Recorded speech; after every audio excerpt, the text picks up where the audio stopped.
तर असं काही छान आमच्या कॉलनीमध्ये सप्ताह बसलेला आहे, त्याच्यामुळे थोडीशी रेसिपी वगैरे काही टाकत नाही, कारण दोन्ही वेळेला साधी सिंपल भाजी पोळी केली, कपडे भांडे फरची किचन वाटा असं काही आवरलं की संध्याकाळी आपले 2-3 तास कीर्तनासाठी जायचं, तेवढेच 2 शब्द चांगले कानावर पडतात आणि सकाळी उठायचं आणि रेग्युलर कामाला लागायचं.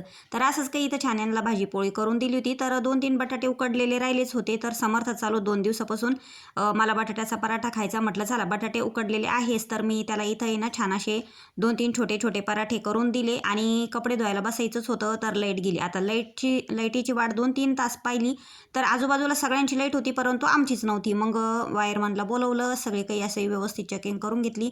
तर एका ठिकाणी वायर जळालेलं होतं, त्यांनी व्यवस्थित करून दिलं ते सगळं काही. त्याच्यानंतर लाईट आली.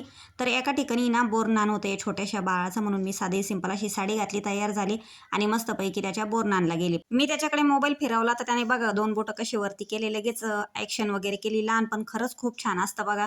त्या ताईंनी हळदी कुंकवाचा पण कार्यक्रम ठेवलेला होता, छान त्यांच्याकडे हळदी कुंकू वगैरे झालं. हे हळदी कुंकू झाल्याच्या नंतर अजून 2-3 ठिकाणी हळदी कुंकवून आले. तोपर्यंत घरी साहेब आलेले होते, त्यांना चहा करून दिला आणि भाजीची तयारी केली. भाजी टाकण्याच्या अगोदर छान असे हे नरडे पोंगे तुम्ही काय म्हणता हे तळून घेतलं. नंतर फ्लावरची भाजी केली, मस्त वाटाणा वगैरे टाकून साधी सिंपल सुकी भाजी.